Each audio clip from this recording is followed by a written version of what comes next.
Hi everyone, how you all doing? Right, so it seems I've irked the wrong cult. Yes, and this is not a cult that you should irk. I've annoyed the hell out of them. I'll tell you what happened and why I had to close down my Facebook page.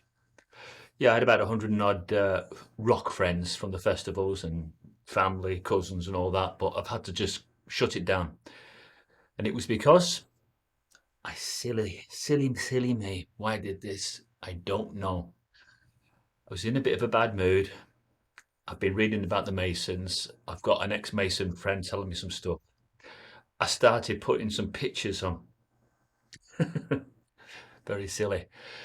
Okay, I put about a dozen Mason pictures of secret handshakes, the hidden hand and how world leaders greet each other with the Mason thumb coming over and pressing down, and other stuff besides, which was bad enough.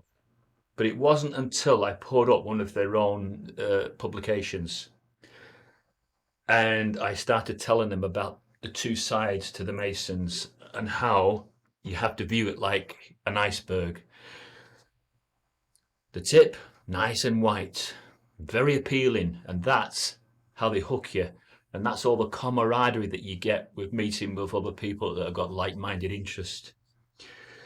But I tell you, a silly me went into the invisible part of the Masons, and that irked them. And they came out of the woodwork, and I got text messages, and they said, "You don't know what you're fucking dealing with here. Back off." Not one, two messages. So two people were involved with giving me a big chastisement. No, because it's their cult, and it's a satanic cult, and I'll explain why. Go back to the iceberg. Oh, by the way, one of them tried to get me to join. I should have told you that. It was probably a ruse, probably, to maybe just bring me in, and I don't know. It didn't seem genuine, so I thought it might have been some kind of ruse when they first offered it to me. And then I says, no, no. And then I started backtracking because I was scared. I started backtracking and I said, oh, I'm not a suitable person like that. I'd be absolutely terrible if I came along because I asked too many questions and I'd annoy you. And they said, no, no, you've got an inquisitive mind, and all the questions that you're asking up to now, you could go really far if you joined. I won't join because it's a secret society. And what did Jesus say? Don't call anybody master, and they call everybody master this. And anyway, I've got a text message from one of them, and he said, if you come along, you must refer to me as this. And it was a huge title because he's some big shot, within the Masons. So he's got himself a proper title. Your most masterful something something was his title. I just can't remember it. I'm not going through his text message now. But what I will do is I'm going to read you from the. Let me get down here and read this to you. You'd be surprised at this. Not the whole thing. I'm just going to start at the Visible Society part of it.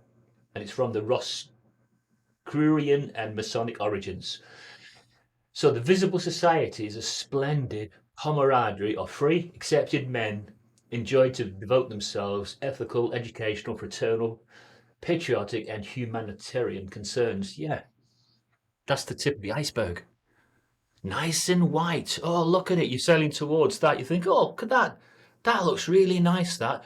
You get curious, you join it. And to begin with, it's fantastic. You're meeting with other maybe successful businessmen, shaking hands, meeting mayors, dignitaries, all that kind of thing. But you get curious, and I would get curious if I wasn't a Christian or an ex-Jehovah's Witness. If I was a nothing and I had nothing in my life, I would join the Masons because I would be so curious as to how I managed to climb up the grading. And that's another explanation altogether, because then you start to dig underneath the surface. And just like any iceberg, it's much bigger down there than it is on top. Tip of the iceberg comment and phrase that we all remember. And it's the digging down going down to the depths. And as you get lower and lower and lower, you might be getting to like a 33-degree grading. Then you're given some inner secrets, and that would be like it would hook you. You'd be given some secrets, you'd go out to your normal job, you'd be putting all that into practice, you'd be very successful, and everybody else is just standing back and thinking, look at him, he's got the Midas touch. It's not the Midas touch you've got Satan's touch. You're given the inner secrets, but you get lower and lower and lower. And as you go right down really low, you are amongst the demons. Make no mistake about it. That is why magicians seek the Masons out, and they get the grading, and they get those secrets that other magicians who are starting out don't have, and they get that advantage. And that's what it's all about. Lady Gaga, Katy Perry, she said on a program once that she sold her soul. Robbie Williams has said it. I sold my soul for fame and fortune, he said. And what happened about a month later? He got a £40 million record deal. I ask you, if he hadn't have joined them, would he have got that record deal? Well, the answer is no. Because he was willing to say, here's my soul, Satan, and do what you will with it. And in return, make me a pop star, make me the best at the time. Although I think he's a shit singer, I think he's a karaoke singer. Never liked him. Didn't even like Take That. Anyway, I'm getting sidetracked. I want to tell you about this lot. So let's read the invisible part. You can be surprised at this bit. So the Invisible Society is a secret and most august fraternity whose members are dedicated to the service of a mysterious arcanum or arcanorum. So I looked at the definition. You have to, don't you? So arcanum, definition, mysterious. Well, we knew that. Or specialized knowledge, and that's it. It's the specialized knowledge that you're given when you're initiated and you start to hit the grades of where you're likely to want non-human assistance. That's what it will be. Straight from the demons, imparting to you. But then they own you. That's the point. They own you from that point on. You can't renege. You can't say, oh, well, thanks very much for giving me that inside information and I made myself 3 or 4 million out of it. And then you say, but I've had enough now. Can you let me go? It's getting a bit macabre. It's getting a bit dark. You can't renege. You can't say no. Once you've accepted that initiation, you get that. You get swords to you and all that. If you divulge, you tell anybody, this is what's going to happen to you. Because you've then entered into the inner secrets where the demons are. And of course, if you go really, really low, right down, right down, right down, you're going to come to Satan, aren't you? But before you get to Satan, you've got all his generals, his demon empire. And people don't realize that about the Masons. They think it's just all pally camaraderie. And when I was asked to join by this particular gentleman, only last night, the hairs on my arm stood up as if I was receiving a warning, and I think I was. A warning not to go there, not to go down to one of their meetings, because it was the veiled threat about you don't know what the effing hell you're getting yourself into. And it was the way in which it was delivered that kind of put myself on full alert. So I won't be joining them because at the end of the day, simply put, as stupid as I was, I irked the wrong cult, the secret cult, the one who has Satan's backing. You've seen the pictures. I've got dozens and dozens of pictures. I could throw them on here now, but I won't do. I don't want to do that. I just wanted to let you know about this and why I had to shut down my Facebook page. And of course, that means I can't do any of the photography. I do the video photography at the festivals, and I've done it for the last 8 years. I won't be able to do that because if I go to the festival, they will know me and what I know about them. It will be a very, very awkward moment. Plus, I'll be seeing them do all the symbolisms and all that. And I'm sure they're going to wind me up because they know how annoyed I got about seeing people doing all this and the one eye. And I said they were all just Luciferian lovers.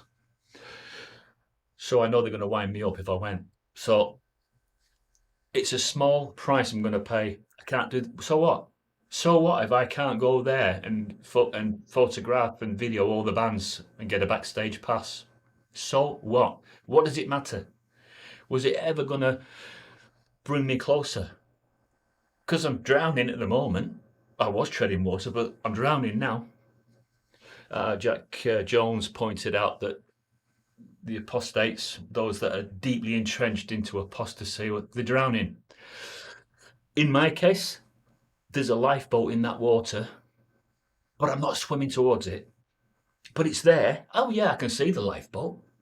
And the people in the lifeboat, they actually want to save me, but they've got instructions to stay where they are because I've got to put some effort in and swim towards that lifeboat.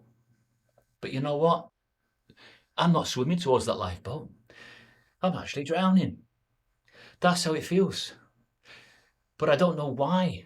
Why I can't swim towards the lifeboat. Is it because maybe I don't trust the ones in the lifeboat? That's what it is, isn't it? I don't trust them. I think if I swim over there and they pull me in and rescue me, can I really trust my rescuers? No matter who they are, it could be anybody. Maybe that's what it is, eh? It's trusting someone to come along and save you. You want to be saved because you don't want to drown, but you're not willing. We're not willing. Me, you, or any of us, we're not willing to just make a move towards them. I don't know whether that is wisdom or just stupidity. I'm going to call it stupidity. And that means it's just a matter of time or I drown. I laugh at everything, even harrowing things, even the time when I asked for a demon to show up. I'm just looking in the mirror now, make sure that, nothing comes out of the bloody mirror because I've had a little experience with that world. When I lost my father, I've got to tell you this very briefly. When I lost my father, I drank a bottle of vodka. Yeah, I don't normally drink vodka, but I did do. And then I woke up at 4 in the morning, and then I stood up, and then I sort of said, come on, send a demon. Let a demon come before me now, and I don't give a shit whether he pins me to the ceiling, throws me around, throws the ornaments and the furniture upside down. And I was going on and going on, and I was basically saying, come on then, let's see it. It didn't happen. It didn't show up. Probably took a look at me from afar and thought, look at that pathetic wretch. I'm not going to show up there and pin him to the ceiling. He's not worth it. Bit of humour. Always like to get a bit of humour in, even though it's such a bad world. Anyway, I've got to go now. Just a quick one. And I hope you're doing very, very well. Bye bye.